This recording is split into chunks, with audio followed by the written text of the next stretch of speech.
army साख्रिनि मुङावहाय गोबांथार scam सोलिगासिनो बियो माने दा आं बर्तमानाव मोनथिनाय समावहाय बेंगलराव जागासिनो बे आंनि मुङा अमृत बसुमतारी नोंथांखौ दिनैनि बे गोदान भिडिअ फिन बरायबाय नोंथांमोन आं दिनै नोंथांमोननिसिम मोनसे जाथायनि सोमोन्दै फोरमायहरनो सानदों मानो होननानै बुङोब्ला दिनै आर्मी साख्रिनि माखासे स्केम सोलिगासिनो दङ बा फ्रड सोलिगासिनो आं बेनि फारसे नोंथांमोनखौ जोंनि बर' रायजो राजाफोरखौ सांग्रांथि खालामहरनो सानदों बे भिडिअनि गेजेरजों मानो होननानै बुङोब्ला बे जाथाया जानानै थांबाय एबा बे जाथाया दा जाफुगासिनो दङ सोलिगासिनो दं बेफोरबायदि बिनिखायनो जाहाथे नोंथाङाबो थगायजानायनिफ्राय रैखाथि मोननो हायो बे भिडिअखौ नायनानै दा माबायदि थगाय नोंथांखौ माबोरैहाय जायो जाथाया आं बिनि सोमोन्दै बे भिडिअनि गेजेरजों गुवारै फोरमायहरनो सानदों नोंथांमोनहा भिडिअखौ गुदिनिफ्राय जोबजासिम नायना हो नोंथाङा जुदि बे भिडिअखौ इउट्युब चेनेलाव नायदोंबा चेनेलखौ साबस्क्राइब खालामनानै होबानो जाबाय आरो नोंथांमोनहा फेसबुक पेज एबा फेसबुक प्रफाइलाव नायदोंबा नोंथांमोनहा फेसबुकखौबो फल' खालामनानै होबानो जाबाय आरो नोंथांमोनहा बे डिसक्रिपसनाव आंनि टेलिग्राम चेनेल लिंक दङ बेहाय थांनानै टेलिग्राम चेनेलखौबो नोंथांमोनहा फल' खालामनो हागोन दे बिदिब्ला नोंथांमोन भिडिअखौ स्टार्ट खालामदिनि नोंथांमोन माने आर्मी साख्रिनि मुङावहाय गोबांथार स्केम सोलिगासिनो बियो माने दा आं बर्तमानाव मोनथिनाय समावहाय बेंगलराव जागासिनो बे जाथाया दा जोंनिनो बर' सुबुंफोरा गोबांथार थगायजाबाय दा आं बिनि सोमोन्दै दा नोंथांमोननो फोरमायहरनोसै दा माने ओरैबायदि जादों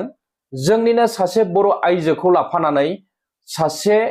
मुस्लिम सेंग्राया बा बांगाल हौवाया माने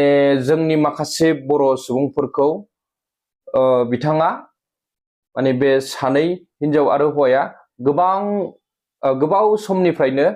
माने थाखा फैसा माने लुथिगासिनो दं आरोखि आर्मी साख्रिनि मुङावहाय दा आर्मी साख्रि होननानै बुङोब्ला बयबोथ' मिथिखायो नङा होमबा माब्रैहाय मोनो बा माब्रैहाय मा प्रसेस नङा होमबा आर्मी साख्रि लानो थाखाय नाथाय दा बिथांमोनहा इजिलि साख्रि होनो नागिरो आर्मी साख्रि बेबो आरो बेबो बेंगलराव नोंथांमोन जोबोद इजियै होनो नागिरो आरोखि दा खोनासंनायावहाय माने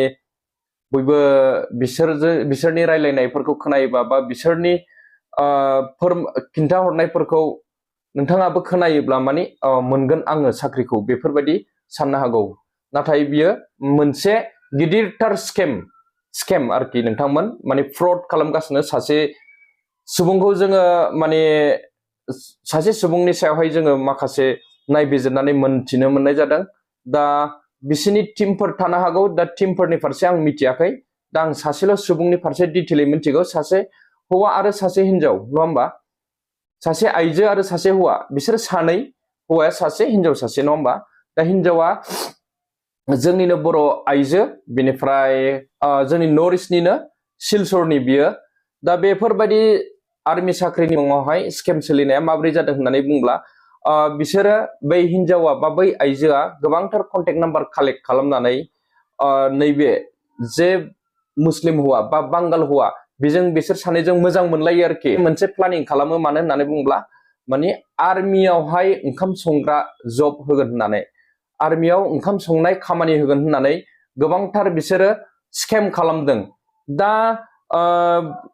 गासै बिसोरो 11 जन सुबुंनिफ्राय जोङो माने अनलि 11 जननिखौल' मिथिनो मोननाय जादों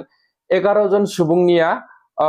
बिसिबां रां बिसोरो लुथिदों होननानै बुङोब्ला थगायनाय आरोखि स्केम खालामनाय फ्रड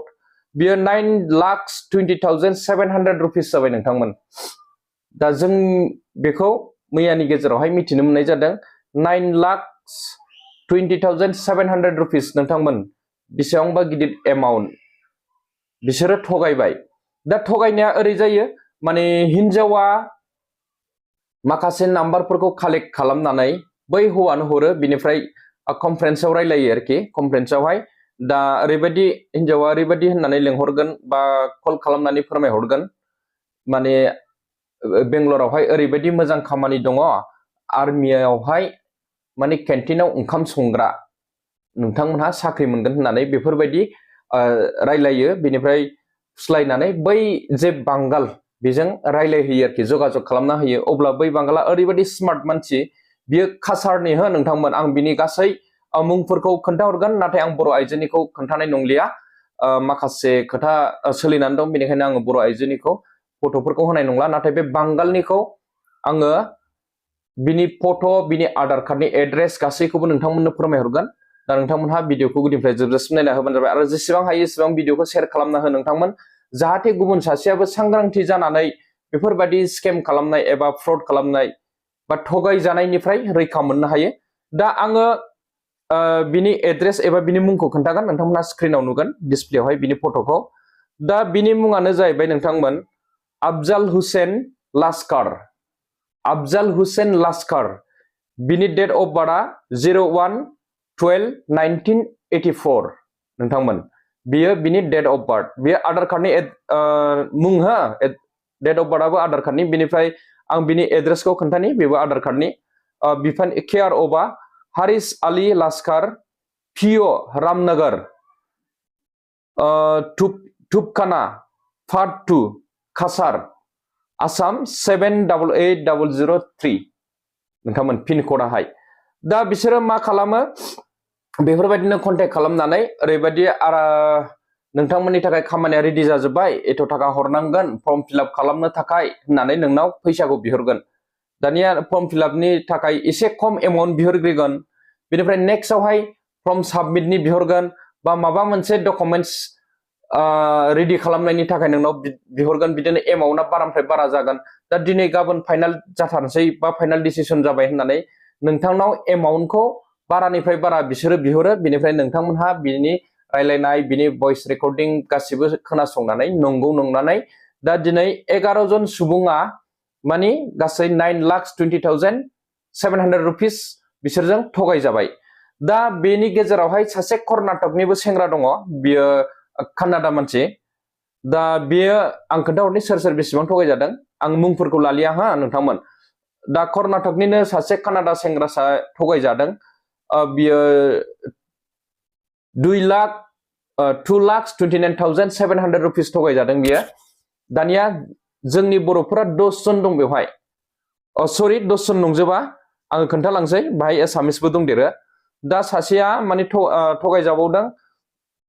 95,800 रुपिस आरो सासे थगायजाबावदों 71,200 रुपिस आरो सासेया थगायजादों 80,000 सासेया थगायजादों 1,38,000 आरो सासेया थगायजादों 28,000 आरो सासेबाव 39,000 आरो सासेया 24,000 30,000 आरो सासे दंबावो 1,45,000 आरो सासे दङ लास्टआवहाय 40,000 होमबा गासै टटेल खालामनानै नायोब्ला नोंथांमोन बे टटेल एमाउन्टआ ग्रेन्ड टटेल एमाउन्टआ 9,20,700 रुपिस जायो नोंथांमोन बे आं दा जेसेबांखिनि एमाउन्टफोर खोन्थादों दा बेवहाय सासेया कानाडा सुबुं दङ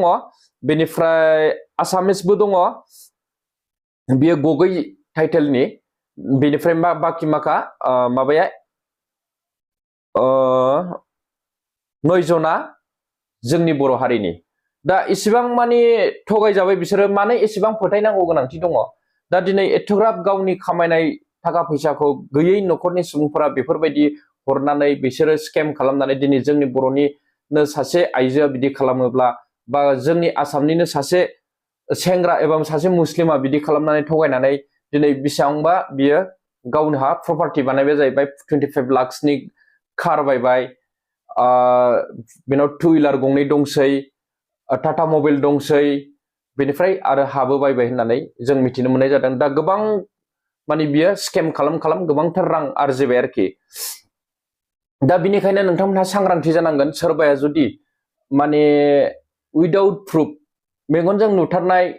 बासो नङा होमबा नोंथांमोनहा फोथायनांगौ दिनै आनला सानला फननि गेजेरजों सोरबा सासे बुंनायाव नोंथांमोनहा गोजावनानै बेफोरबायदि रांखौ गावनि खामायनाय रांखौ दिनै 1 लाख रां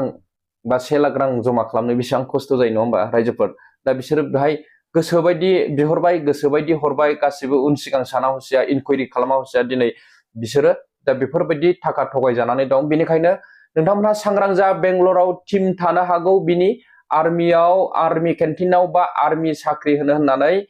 स्केम खालामग्रा दङ बेंगलरावहाय बियो खिन्थु बेंगलरनि नङा बे स्केम खालामग्राया जोंनि आसामनिनो आरो बिसोरजों गोबांथार लोगोफोर थाफानो हागौ बेनिखायनो नोंथांमोनहा सांग्रां जा माब्लाबाफोर सोरबाया नोंनो जुदि बिदि साख्रिनि अफार होयोबा नोंथांमोनहा बेवहाय माब्लाबाबो फैसा दाहर दा आर्मिखौ माबोरैहाय लायो नोंथांमोनहा मिथिखागौ नङा होमबा आर्मि साख्रि लानो थाखाय माबायदि खस्थ' खालामनांगौ माबायदि फिटनेस नांगौ बा माबायदि सोलोंथाइ नांगौ नोंथांमोनहा बेखौ मिथिखायो